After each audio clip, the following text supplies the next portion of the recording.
இதுல வந்து நீங்க டிஎஃப்ல வந்து ஃபர்ஸ்ட் எக்ஸல் ஃபைல் லோட் பண்ணி அனுப்பிச்சிருங்க. ஓகேங்களா? அது வரைக்கும் ஓகே தானே? புரிஞ்சுதா?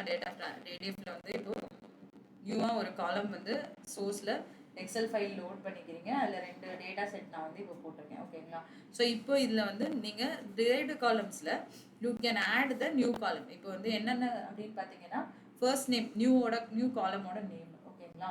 அடுத்து வந்து லாஸ்ட் நேம், அதையும் நான் வந்து ஸ்ப்ளிட் பண்ணுறேன். ஓகே, ஸோ ஸ்ப்ளிட்டு தான் கமாண்டு. இந்த கமாண்டை வேணால் எழுதிக்கோங்க. எப்போவுமே வந்து நீங்கள் ஸ்ப்ளிட் யூஸ் பண்ணி தான் கமாண்ட் பண்ணணும். அதில் ஓப்பன் ப்ராக்கெட் க்ளோஸ் ப்ராக்கெட். இப்போ ப்ரீடிஃபைண்டாக நம்மகிட்ட ஒரு காலம் இருக்கு இல்லையா, ஃபுல் நேம் அப்படின்னு சொல்லிட்டு.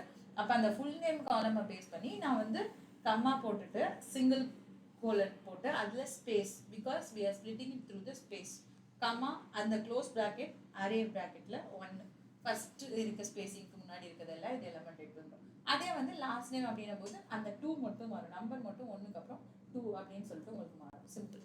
ஸோ இது வந்து ஒரு இப்போ நாம ஒரு டிரைவ்டு காலமா இதை நான் வந்து ஆட் பண்ணியிருக்கேன். இது மட்டும் ஃபர்ஸ்ட் வந்து இது மட்டும் பண்ணுறேன். இதே நீங்கள் வந்து இந்த ஸ்பேஸ்க்கு பதில் கமா போட்டிங்கன்னா என்ன ஆகும், அந்த கலர்ஸுமே உங்களுக்கு வந்து டிஃபால்ட்டாக ஸ்ப்ளிட் ஆஃப் ஆகிடும். ஓகேங்களா?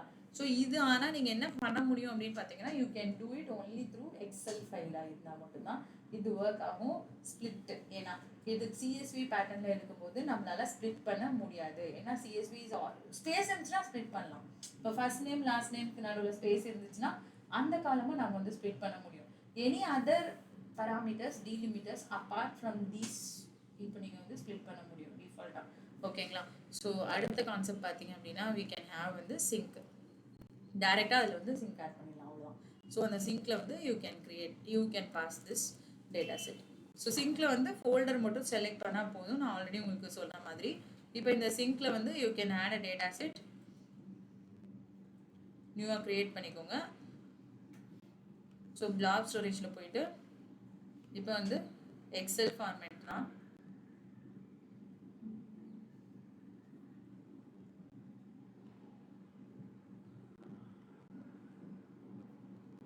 எக்ஸல் சிஎஸ்பி ஆல்மோஸ்ட் வந்து உங்களுக்கு ரெண்டுமே ஒரே மாதிரி தான் இருக்கும். அதனால எக்ஸல் ஃபார்மேட் இல்லைன்னா பிரச்சனை இல்லை, நீங்கள் சிஎஸ்பி ஃபார்மேட்டை லோட் பண்ணிக்கலாம். அண்ட் தென் லிங்க்டு சர்வீசஸில் இப்போ நம்ம வந்து Azure block storage, but folder மட்டும் நீங்கள் செலக்ட் பண்ணணும். அவுட்புட் ஃபோல்டர் மட்டும் நீங்கள் செலக்ட் பண்ணணும். ஸோ இப்போ இந்த output folder just give okay. So then it will give you the sync வந்து அவுட்புட் ஃபோல்டரில் இப்போ நம்ம ட்ரான்ஸ்ஃபார்ம் பண்ணோன்னே இந்த ஃபைல் வந்து என்ன ஆகும் அப்படின்னு பார்த்தீங்கன்னா இந்த 4 ஃபைல்ஸாக வந்து உங்களுக்கு ஜென்ரேட் ஆகிடும். ஸோ டீபக்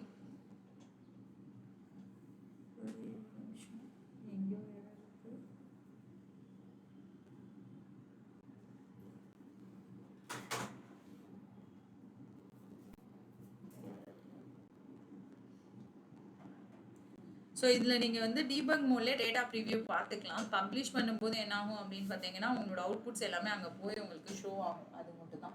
ஸோ நீங்கள் டிரைவ்டு காலம்லேயோ இல்லைன்னா சிங்க்லேயோ போயிட்டு நீங்கள் டீபக் மோடில் அதில் பார்த்தீங்கனாலே உங்களுக்கு டேட்டா ப்ரிவியூவில் இது வந்து கரெக்டாக க்ரியேட் ஆகிடுச்சா அப்படின்னு சொல்லிட்டு உங்களுக்கு ஒரு வெரிஃபிகேஷன் மாதிரி ஆகிடும். ஸோ சிம்பிளி வந்து டேட்டா ப்ரிவியூவில் போய் பார்த்தாலே உங்களுக்கு வந்து அது கனெக்ட் ஆகிடுச்சா அப்படின்றது உங்களுக்கு தெரிஞ்சிடும். ஸோ இதில் பார்த்தீங்க அப்படின்னா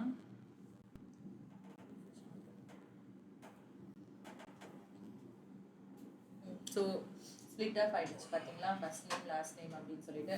இப்போ நான் பப்ளிஷ் பண்ணும்போது எனக்கு என்ன ஆயிருக்கும் அப்படின்னு பார்த்தீங்கன்னா இதே ஃபைல் வந்து எனக்கு அவுட்புட் ஃபோல்டரில் போயிட்டு ஜென்ரேட் ஆகிட்டு இருக்கும் with addition of this 2 columns included in that particular file. புரியுதா? கான்டெக்ஸ்ட் இதே தான் கன்கேடினேட் பண்ண சொன்னேன். கன்கேடினேட்னா இப்போ என்ன, அந்த 2 ஃபர்ஸ்ட் நேம் லாஸ்ட் நேம் மட்டும் வச்சிருப்பீங்க. அந்த ஃபர்ஸ்ட் நேமையும் லாஸ்ட் நேமையும் நீங்கள் ஃபுல் நேம் அப்படின்னு சொல்லிட்டு இன்னொரு டிரான்ஸ்ஃபர்மேஷன் காலம் போட்டு ஆட் பண்ணணும். அதுதான் ரிவர்ஸ் ப்ரொசீஜர் உங்களுக்கு. ஸோ சிம்பிளான ஸ்டெப்ஸ் தான் இது எல்லாமே. இதில் உங்களுக்கு புரியாத மாதிரி இருக்கிறது அந்த ஃபார்முலா மட்டும்தான். அந்த ஃபார்முலாஸை நீங்கள் ஒர்க் பண்ண எக்ஸலில் இப்போ வந்து வித்தவுட் ஹேவிங் எக்ஸல் நாலேஜ் வந்து இதில் நம்மளால் ஈஸியாக ஒர்க் பண்ண முடியாது.